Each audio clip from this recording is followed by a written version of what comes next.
They dropped me on Veshra, 9 with the wrong boots on purpose. I know this because Lieutenant Aracel laughed when she hit the release on the cargo ramp, and her laugh had the cadence of something rehearsed. 3 syllables. Ha, ha, ha, like she had practiced in front of a mirror. I'd heard that laugh exactly once before, on the troop deck of the IFE Coriolis, when she explained to a private from the 11th, who had accidentally nicked a Thalaxi ceremonial blade, that he would be sleeping on the loading dock for a week. This particular laugh was for the man who had told her, in front of her captain and 3 of her cousins, that her homeworld's armor plating was a cosmetic suggestion. I stand by the analysis.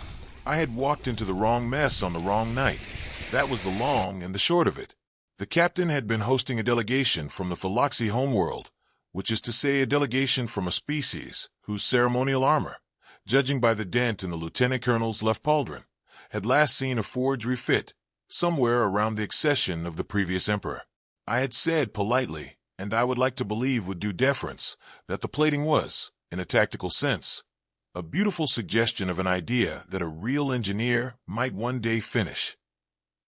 It was the kind of observation that earns a man a private conversation with a lieutenant who does not have a sense of humor about her cousins, and who, as it turned out, did not have a sense of humor about being one of the said cousins. Let me back up. The Thalaxi are proud. The Thalaxi are formally trained from birth in a martial tradition that says their armor, scuffed or shining, dinted or pristine, carries the soul of the wearer's grandmother on the inside of the breastplate. I had not known this. I had assumed the dent was a maintenance backlog. I had assumed wrong. Snorts, the shuttle pilot who flew me down to the surface, was a boy of, I would guess, 19 standard years, blue around the gills, who did not look at me once. He touched the release at the exact moment Aracel laughed with a syllable. That laugh was the receipt.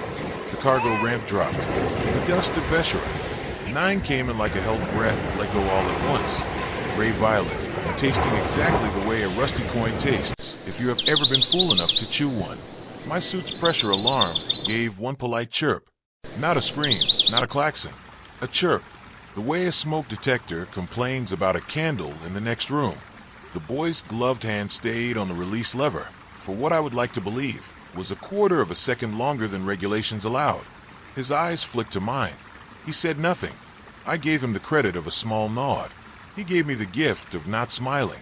The ramp retracted. The shuttle lifted. I watched the drive glow climb above the smoke and disappear into a band of cloud that was, charitably, the color of a bar of soap left in the bath of a sick ant. I sat down on a broken saddle of regolith in a perfectly serviceable vacuum-rated environment suit that I had been issued the previous Tuesday, and I thought, with great care and very little drama, this is going to be a long story. Veshra. 9 was empty on every official geological survey I had ever accessed.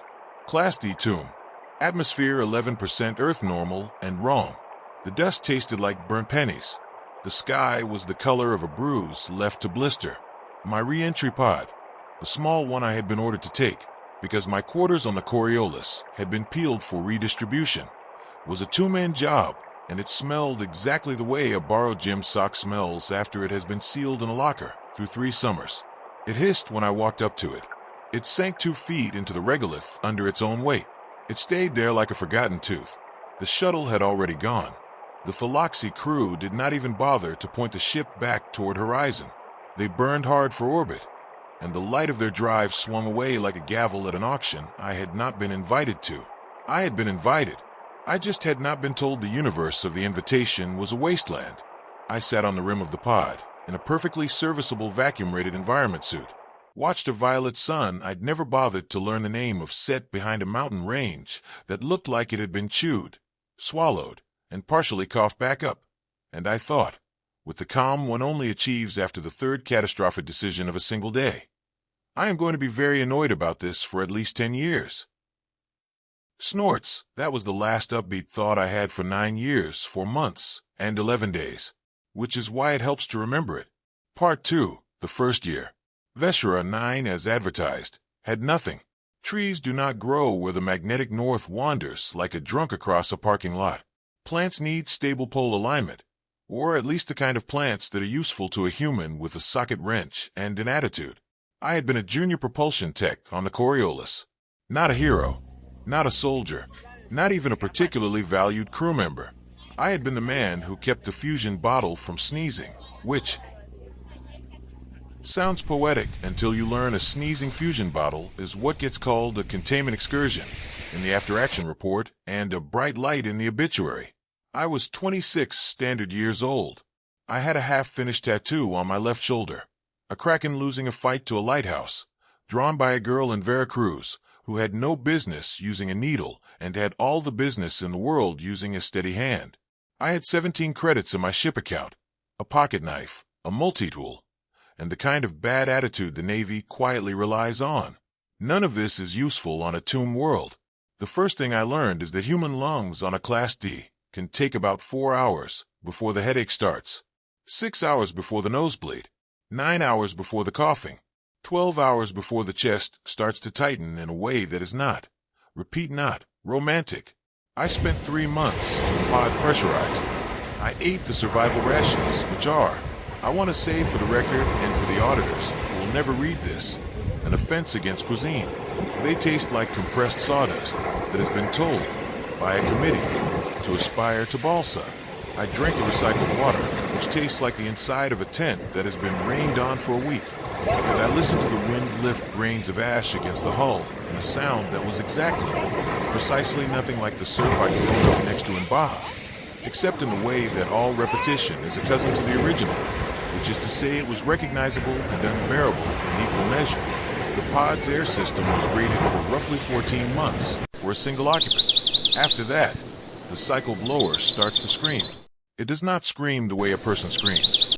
It screams the way a kettle screams when it has been forgotten for the second time on the same stove and the water inside has decided it would rather be steam than a participant. I cannibalized the comms array for parts one did not yet know I would need. I built a mask from the seat cushions, the filtration foam, and the inner liner of my dead lieutenant's spare jacket, which I had unaccountably grabbed in the scramble to board the pod. The Philoxy issue jacket, even marinating in dust, smelled like elderflower and gun oil. I wore it every day for 9 years. It is, I am told by the man who finally pried it off me in the embassy on day 3412, a historical artifact. I have not been allowed to keep it. I have been told I may, however, take a photograph of it if I bring my own camera, because the housekeeping budget does not extend to cameras for ambassadorial souvenirs. This is the small joke of the Imperial Service, which is to say, it is the only kind of joke the Imperial Service understands. I wore it every day for 9 years. It is probably still in the pod. This is the first piece of good news in this story. Part 3, going inside. By month 7, I had a working breather and a 40-minute window outside the pod before my lips turned blue. 40 minutes, I would like to point out for the record, is not a lot. 40 minutes is the length of a half of a sports broadcast on a Tuesday evening back home. A length so small it has never once been the subject of an essay by anyone who has spent it on a tomb world trying not to die. 40 minutes is what you have to find water. 40 minutes is what you have to find shelter. 40 minutes is what you have to salvage whatever is going to keep you alive for the next 40 minutes, which is itself the only thing that is going to keep you alive for the next 40. I would not recommend it as a lifestyle. I walked in concentric circles outward from the impact crater, marking my path with the bright orange of the pods. Emergency strobes cast off as flares, which I had unscrewed with my multi-tool and tripped with the manual igniter, because the manual igniter was, of all things, shipped with a survival pod, the one component that worked as advertised. The first mile outside the crash site, I found a regular thing that should not have been on a tomb world. A road, under the ash. A road, paved, with the kind of curb cuts a species makes when it expects its citizens to ride, not walk, which meant walkers, which meant bipeds, which meant, perhaps, me. I cleared half a kilometer with my multi-tool and a lot of cursing, because the multi-tool, bless it, was rated for cutting wire and not for scraping 8,000 years of compacted dust off a road surface, and the dust fought back with the patient stubbornness of anything that has been asleep that long. After 3 hours of scraping, of which I would suggest 2 of them were spent on my knees, and 1 of them was spent on my face in the regolith because I had slipped, I found a doorway set flat into a low hill. Not carved into it, set into it, as if the hill had been grown around the door. The threshold was just under 7 feet tall, wide enough for a thalaxi in full dress, wide enough, too, for me, in my suit, plus a pack, plus my bad attitude. The air on the other side of the door was breathable. Not just breathable. I want to be careful with that word, because on Veshera 9, breathable was a relative term. The way hot is a relative term in a country where one climate zone ends and another climate zone begins across the same street. Breathable, in this case, meant not going to kill you in the next 12 hours. The air on the other side of the door was, by that yoked standard, breathtaking, cold, dry, faintly mineral, and unmistakably ancient. There was a corridor. There were lights. The lights came on when I crossed a line I could not see. They did not flicker the way old lights flicker. They came on the way a candle comes on when you strike a match in a room that has been waiting for the match. They came on the way a stove comes on when a hand turns the knob. They came on, in short, the way lights come on in a place that has been kept. There was a smell I want to be careful about, because I will not lie to you, dear listener, and the smell was cinnamon. Actual cinnamon, old cinnamon, the kind of cinnamon you find in a grandmother's drawer that you have not opened since she died. I stood in the corridor with my helmet off for the first time on Veshera 9, holding my breath the way a man holds his breath on his first dive, and I breathed cinnamon. I breathed it like a man who had not realized, until that moment, that he had been cold. I breathed it until my eyes were hot and my sinuses were wet, and then I took another breath, because the universe, on rare occasions, gives a man back what the universe had taken. I want to flag this for the skeptics in the back. I do not, in general, have a sentimental relationship with cinnamon. I have a sentimental relationship with my grandmother, who put cinnamon in her hot chocolate with the dedication of a priest and the regularity of a clock. The corridor brought her back. The corridor, in short, brought me back to being a person. I walked for what I judged to be 6 hours. The corridor did not branch. The corridor did not end. The lights did not flicker. The cinnamon smell did not fade. At hour 7, I sat down on the floor, removed my helmet, and breathed with my mouth open like a man who had just remembered he had lungs. The air was fine. The air was, frankly, glorious. I lay back on a surface that felt polished by centuries of patient feet, and I laughed until I cried. Snorts, that is the second piece of good news. I was not alone on Veshera 9. Part 4, the library. 3 days later, after sleeping in shifts because sleeping through the night felt like a betrayal of the cinnamon, and also because sleeping through the day felt like a betrayal of the sky I had been banished underneath, I came back to the same corridor, took the second left I had not noticed the first time because it was not there the first time, and walked into a room that made me forget my name for about 9 seconds. It was round. The diameter was, conservatively, 300 meters. The ceiling was a shallow dome. The walls were lined, in tiers climbing like a stadium, with what I eventually identified as books. Books. Paper. Bound. I cannot overstate how disorienting this was. The Thalaxi archive I had served on the Coriolis had been a slivergel memory lattice the size of my thumbnail, holding the entire recorded cultural output of 9 species. This was a library that would not have been out of place in the museum district of Old Alexandria if Alexandria had been built by people with a talent for masonry and a habit of surviving geological catastrophe, and a stubbornness about keeping the books dry that I personally, sitting on the second tier of a stadium-shaped room on a tomb world, was in a position to appreciate. I sat on the bottom tier and pulled the first volume down. It was heavy. The script was not Thalaxi. It was not human. It was not any of the 17 galactic alphabets I had been trained to glance at for hazard warnings, and not one bit more. The pictures, though. The pictures were clear as daylight. The pictures showed me a species that looked, forgive me, a great deal like an earth eagle that had gone to finishing school. 2 legs, 2 arms, wings folded behind like opera cloaks, faces that could have been sculpted from the same marble the Greeks liked, only with an honest 4 extra eyes set across the forehead in slow descending rows. They wore robes. They wore crowns. They wore expressions I have seen on the faces of my own aunts at weddings.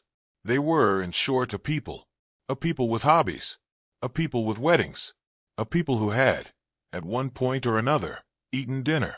They had a queen. They had a court. They had a script that took me, eventually, 11 months to begin to parse. I did this by the simplest method available to a propulsion tech on a tuned world. I built a frequency chart. I cross-referenced it with the symbol clusters on the medical diagrams in the second tier. The medical diagram showed a species with a 4-chambered heart, a low-pressure circulatory system, 2 lungs, 2 kidneys, and a brain the size of a cantaloupe wrapped in a skull about a third thicker than ours. I learned, with the patience I did not know I had, that the same symbol recurred 41 times in the first book on a page that showed a woman, seated, with a small black shape near her breast. The shape, I worked out over the better part of a month, was a crown, the word attached to the symbol. I worked out over the better part of a year. The word was Vela. Queen, I am telling you this so that when I tell you later that I wrote Vela in the margin of a repair manual 32 times, you understand I was not being mystical. I was being a propulsion tech. I am not, by training, sentimental. I am not, by experience, mystical. I am a man with a long memory for disrespect and a long fuse for the kind of comedy that wastes my time. Clears throat. Part 5, the Athenaeum. The library led to other rooms. Of course it did. Behind the reading hall there was a long, low gallery that I came to call the Athenaeum because I had watched too many documentaries as a child and because the alternative names I considered: junk room, hardware closet, hall of hidden treasures, and mama. Where have you been all my life? We're either prosaic, mid-century, melodramatic, or too honest to put on a door sign. The gallery held, in long glass cases under soft glowing strips, the tools of a civilization. Wrenches. Not human wrenches, exactly, but wrenches in the conceptual sense. The way a dog is not a wolf, exactly, but dog is the dog of a wolf. The wrenches on these shelves were the great-great-grandchildren of a single archetypal lever, refined and polished and revered across what I now estimated to be not less than 9 generations of metallurgy. Each wrench had a maker's mark etched at the heel. Each maker's mark had a number. I learned after 6 months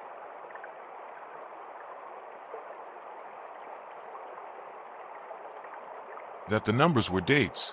The dates, I learned with a small, delightful shock, were not arbitrary. They were sequenced. The most recent wrench in the case was older than the oldest piece of human ironwork in any museum on Earth by a factor of, conservatively, 3. The metals were unfamiliar. The principles were not. I have come to believe, and I will defend this opinion at funerals, at bar mitzvahs, at the weddings of distant cousins, and at the funerals of dogs, that the universe invents the lever exactly once, and any species that invents a lever will, eventually, within a few thousand years of lever invention, invent a serviceable internal combustion engine. They had engines. They had turbines.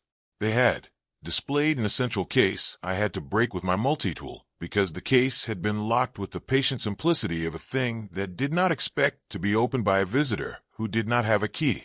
A small black star. A star that was not on fire and was not a hole.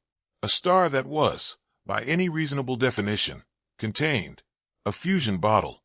The same kind of fusion bottle I had spent my career not sneezing on the Coriolis. Although the bottle in the case was older than the Coriolis by a margin, I am not prepared to do the arithmetic on in front of you, because the arithmetic hurts my feelings as a propulsion tech and as a citizen of a species that thinks itself clever. I cried for the second time on Vesher and I, not because I was rescued. I had stopped expecting rescue within the first year. I cried because somebody somewhere, in some era of whatever this place was, had stood where I had stood on a ship, hands inside a panel, close enough to the bottle to feel the wrongness in their fillings if the harmonics drifted, and had done the work. They had done the work, and then they had stood up, walked out of their ship, walked into this library, walked down into this gallery, and put their wrench in a case with a little label I could not yet read, but which, I was willing to bet, meant something close to retired. Do not throw out. Still calibrated. I took a wrench. I took the star. I do not apologize. They had left it there for the next visitor. I was the next visitor. Part 6, mapping. I lived in the library for 2 years. I do not recommend it. The reading room was too big to heat with anything short of a fusion reaction. The lights never dimmed, and the chairs were sized for beings whose center of gravity face at a foot above where mine usually does, which meant that I sat on them the way a child sits on an adult chair, legs dangling, shoulders curled, dignity intact by courtesy of habit and a strong distaste for pity. I built a platform out of stacked books, ate the last of my rations, drank water from a filtration cistern. I rigged off the back of the pod's air recycling and mapped the place. I want to tell you a little about mapping, because mapping is how a man keeps his head when the universe has handed him a building the size of a small city and no instruction manual. Mapping is the activity that turns a haunted house into a piece of real estate. Mapping is the activity that turns a strange bedroom into a known bedroom. Mapping is, in short, the activity that keeps a propulsion tech from losing the thread. I walked the upper tier in a clockwise spiral for 42 days. I walked the middle tier twice, because the middle tier had a wing that, on first inspection, appeared to be a series of closets, but on second inspection appeared to be a series of closets whose doors did not all open, which meant that behind at least some of them there was, again, the suggestion of a next wing. I walked the lower tier once, descended into it only at the end of year 2, because the lower tier was colder than the upper 2 by a margin my suit did not enjoy, and I had not yet then repaired the suit's heating element beyond the patch and pray repair I had effected in. Month 4. There were 92 rooms on the top level. Kitchens, bedchambers, baths, a school, and not the kind of school that had desks and tidy rows, but the kind of school that had a long, low stage, a sandbox the size of a tennis court, a wall of paints and colors I had no names for, and a single low chair at the front that was sized for an adult, and that I came to understand, slowly, and with the help of a diagram in the library on the 11th page of the 4th volume of the second shelf, was a teacher's chair. The teacher sat. The students sat. The students made things. The teacher approved the making. 2 hospitals. I did not, in year 2, understand what the hospitals were for. I returned to them in year 3, and they did not scare me as much. A nursery with little chairs no bigger than my fist, and rocking cradles of dark wood that squeaked when I sat in them, which I did not, because the squeak was not a sound I had earned. There were 92 rooms on the middle level, workshops, foundries, a forge that had not gone cold, that I was not yet brave enough to light, that I was later, in year 4, brave enough to light, and that lit, when finally lit, with a sound like a bell struck at a wedding, low and large and unhurried. There were 92 rooms on the lower level. The lower level was not finished. It sloped down into a kind of columns and vault space that had been quarried by tools, but never decorated, never lit, never, as far as I could tell, ever visited. And at the bottom of the lower level, a single door the size of a cathedral. The door was the only thing in the whole complex I could not get open. There was no handle. There was no panel. There was no seam. The door was not made of stone. It was not made of metal. It was made of something that, when I touched it with my bare hand, hummed in the bones of my wrist like a tuning fork struck by an angel. I sat against that door for 41 days because I had nothing better to do, and I had read every book on the upper tier twice. On the 42nd day, I had given up the day's reading and was wiping dust off my face with the cuff of the dead lieutenant's spare jacket, and the door opened. I am going to tell you what was behind it, but I need to slow down a little. You have been very patient. I appreciate that. Clear's throat. Part 7, The Sleepers. Behind the door was a room the size of a stadium, lit from a source I could not find, and in that room, in long curved rows that followed the shape of the wall like the lines of a fingerprint, were the sleepers. Beds. Painted. Boiled. Each bed held a body. Each body was intact. Each body was wrapped from neck to heel in a translucent membrane of something like amber, and each body wore a robe the color of a yellowed wedding invitation. The robes were not the same. The robes, in fact, had, embroidered down the left edge of every right sleeve, a sigil. Some sigils were stars. Some sigils were moons. Some sigils were instruments I could not name in any language I had learned in any navy across any border of any species I had ever docked with. I counted them. I counted them twice because I did not like the first number. I sat down on a low bench at the entrance of the room, took out my pocket knife, and scratched the count into the heel of the dead lieutenant's spare boot. There were 3,412. They were not dead. The medical diagrams had. symbol that recurred in context with long bars across a picture of a sleeping figure. And I knew then that there was a route a species could take into the long gap between one age and another. I now believe this is the single most useful fact I learned on Veshra 9. It is not, however, the most dramatic. The most dramatic fact is this.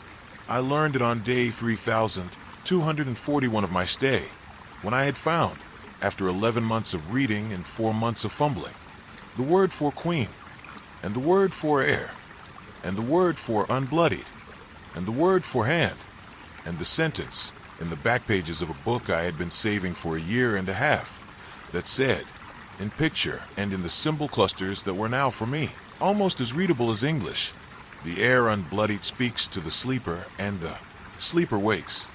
The sleepers, all 3,412 of them, were arranged by families. The families were arranged by clan. The clans were arranged by caste. And at the center of the lowest, oldest, innermost arc of the lowest, oldest, innermost ring, on a bed of redwood carved with constellations I had not known the names of, but which, I now realize, were the constellations of Veshra 9's own sky in a configuration that no longer existed, was a sleeper wearing a crown. A crown I could see, even through the amber, because the crown was made of the same material as the door, hummed the same note, sang the same note. I sat on the floor next to her bed, for what I am prepared to admit was 12 hours. I did not touch her. I did not break the membrane. I did not need to. I knew I could, because the medical diagrams had told me, in their spare way, that the membrane would yield to the hand of the heir unbloodied. I was not the heir. I was the next best thing. I was the only hand on Veshra. I went back to the pod. I went back to the gallery. I took the star. Part 8 work. I spent the next 18 months disassembling the fusion bottle carefully enough that I would not kill myself, and not carefully enough to preserve museum quality. I want to be specific about this. I want to be specific because the work mattered. The work mattered not because the bottle was important in the way that things written about in history books are important, but because the bottle was important in the way that things are important when you are the only hand on a tomb world and the bottle is the only light. Once the bottle was open, I learned what it was running on. The fuel element was not hydrogen. It was not helium-3. It was a mineral I had never seen on any survey of any world, and I sampled, over the years, on the long walks I took when the silence got into my teeth, and I needed to be reminded that there were places that did not, even when all else failed, taste like dust. I had a small amount of the mineral in the pod's emergency geological kit, which had been shipped by the logistics corps of the IFE Coriolis, with a label that read, "In case of everything." The "in case of everything" label had been a joke when I had signed for the pod. It was not a joke at the end of year 3. I had a very small amount of the mineral in one of the library's soil sample cases, in a glass tube that had been stoppered with a stopper that had, in 10,000 years, not lost its seal. I want to be precise about this. The mineral carried no radiation in any spectrum the suit scanner could read. It carried no chemical burn. It carried no mass anomaly. It carried a faint warmth when I cupped it in my hand, like a pebble that had been left in the sun by a hand that had, since, gone home. It sang to the bottle, half rebuilt and held together with library wire and pod sealant, sang back. I lit the forge on the middle tier. The forge lit, as I have already mentioned, with a wedding bell of a sound. The forge lit, in fact, with a sound that I will not pretend was prosaic. The forge lit with a sound that sounded like the kind of sound a man makes in his chest when, on a cold night, his child laughs for the first time in the next room. I cast, with patterns I had carved into book-pressed clay, 2 metal cuffs, a torque, a long thin rod I will not describe to you because it is not relevant to the main plot, but which I will note is the single most beautiful object I have ever held. The thing I can only describe as a key, although key was too modest a word for an object that vibrated in my grip like a small angry heart. I built the key in 11 weeks. I tested it on the door again on the last night of the 11th week. The door opened. I walked in. I sat next to the queen. I did not break her membrane. I did not touch her crown. I put the key in my pocket. I went to bed. I slept for what I now believe was the first real sleep I had had since Veshra 9. In the morning, I was going to do the most terrifying thing a person can do on a tomb world when no one is watching. I was going to ask for help. Part 9, Waking. I broke the membrane with my thumb because the diagram said the membrane would yield to the hand unbloodied on purpose. And I am a man with a long history of cutting myself on accident. So I figured that was close enough. The amber cracked like ice. The queen did not wake up. Her chest did not rise. Her eyes did not flicker. I panicked. Then I read the next page of the manual, which explained, with the cheerful obtuseness of any species medical literature, that a sleeper wakes when the heir unbloodied speaks the proper word to the sleeper on 3 successive evenings, and that the heir unbloodied is the heir unbloodied, and that a man who is not the heir unbloodied cannot wake a sleeper because the sleeper will not recognize his voice as heir voice. So I sat next to her and I spoke, in the only word I had been able to read confidently, Velaine. Velaine was the word the first book on the top shelf had used on its first page, and the first page was, in every literate species tradition, addressed to the reader. And so I figured Velaine either meant reader, or it meant reader who was also a friend, or, with my luck, it meant cab driver. I said Velaine to her 3 evenings in a row. On the 3rd evening, I said Velaine, and she opened one of her 4 eyes, and she looked at me, and she said, with the voice of a creature who had not spoken in 10,000 years, "You are not Vela."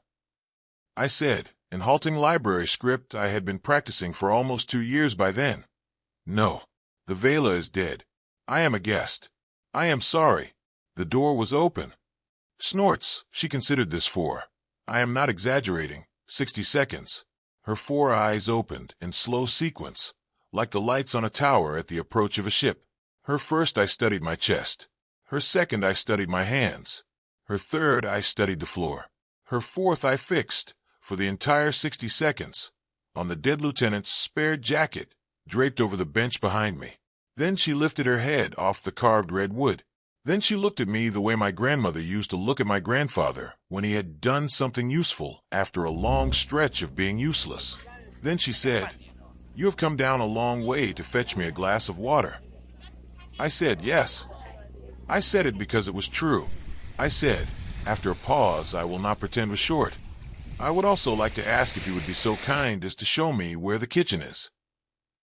She made, for the first time in 10,000 years, a sound. I learned, much later, that the sound had a name in her language. The name translates, very roughly, as laughter. The translation is approximate. The translation is, in fact, the kind of translation that fits in a book and not in a life. I am going to leave the sound here without further comment, except to say that I had not, in 10 years, laughed with another person, and that the sound she made was the sound of a human laughing, which is to say, the sound of a person who has been waiting. I am not going to bore you with the diplomacy. I am not going to bore you with the long explanation of how the city woke itself in stages, how the smithies fired up, how the children began to be born again after 2 generations of nothing, how a city that had been asleep for 10,000 years learned to remember, in less than a year, what it had remembered for 9,000 years before them. Sleep. I am going to bore you with one more fact, because you have earned it, and because the universe owes you and me both the fact tonight. The crown took her back. The torque took me in. The cuffs took the 2 elders, who had been the first to rise. The staff took the nest of engineers, who had taught themselves in 3 years to read every book the upper tier had ever held, including the parts one had not. I served, by mutual agreement, as ambassador. I served as translator. I served, when the occasion called for it, as the man the crown called the hand of the guest. It is not a low title. You will not be surprised to learn it is the highest one a guest can hold. Part 10, Home. 10 years and 41 days after I had been dropped on Veshura, 9 like a piece of trash, I stepped out of a shuttle onto the deck of the IFV Coriolis. The same ship, the same officer corps, the same laugh in the same throat. Lieutenant Aracel sat across the negotiation table, and I sat across from her, and I was no longer wearing the wrong boots. I was wearing the torque. I was wearing the cuffs. I was wearing, behind my eyes, the memory of every night I had gone to bed hungry on a tomb world because there had been nothing in the pod and nothing in the pantry and nothing, until the city woke up. In any pantry, in any wing of any library, I set a small black case on the table. Inside the small black case, on a cushion of woven red wire, was a crown. It hummed. It sang. It sang the note of a door that had been closed for 10,000 years, and which a tired propulsion tech had opened with a key he had built from stars. Araceli stopped laughing. Her captain stopped smiling. The cousins, all three of them, put down their cups. I said, in the trade tongue they all spoke, and I had taught myself to speak in 8 months of intensive practice under the tutelage of an ambassador who had herself been asleep for 10,000 years and who, I want to note for the record, was a better teacher of the trade tongue than any instructor I had ever had at the academy, because she had the patience of a person who had been asleep for 10,000 years and had decided to wake up well. Your terms are unacceptable. I said, you stranded a guest of the Vela Crown on a tomb world as a joke. I said, the Vela Crown has considered this breach of hospitality. I said, I have come down a long way to fetch you a glass of water. The water is here. The hospitality is not. The trade terms are as follows. You recognize the Vela Crown. You recognize the city. You recognize, by signed treaty, that the human who walked out of your joke is now the ambassador of a species you cannot lift a finger against. You apologize in writing and on the record to the heirs of the houses whose books I read while I waited for your apology to be delivered, and you apologize, in person and at the table, to me, for the laugh you laughed while you dropped me. Araceli said, weakly, that she had not known. I told her, with all the calm of a man who has earned it, that not knowing was the joke. Not knowing was, in fact, the entire point. I told her that her homeworld's armor plating was still a cosmetic suggestion. I picked up the crown. I put it back in the case. I closed the case. I stood up. I walked out. Behind me, the cousins did not pick up their cups again. Behind me, a shuttle lifted off the deck with a sound exactly like the one I had heard the day I had been dropped. The sound of a universe getting out of your way. The shuttle turned, and the boy who had flown the original drop shuttle was, I want to note for the record, in the co-pilot seat of this one. And he looked, as the deck lights swung across his face, exactly like a boy of 19 who had learned, 10 years and 41 days too late, that the man he had dropped had been the funniest part of a joke he had not, then, been allowed to understand. He gave me, as the shuttle lifted, a small nod. I gave him the credit of a small nod in return. I thought, for the first time in 10 years, of the half-finished tattoo on my left shoulder, the Kraken losing a fight to a lighthouse, drawn by a girl in Veracruz, and I thought, in the calm that comes only after the fourth catastrophic decision of a single life, I am going to be very amused about this for the rest of my life. Snorts, did you love this blue collar, spin in your eye, walked out of the joke take on human stubbornness? If a propulsion tech with a socket wrench and 10 years of spite, rebuilding a civilization entombed for 10,000 years earned your respect, hit that like button, smash subscribe, and share this video with your sci-fi loving friends. Drop a comment below. What would you have built first, the key or the forge? Ring that notification bell so you don't miss the next hauntingly grounded HFY dispatch from the galaxy's edge. And tell me, in the comments, would you have stayed angry for 10 years? Or would you have stayed amused? Stay stubborn out there.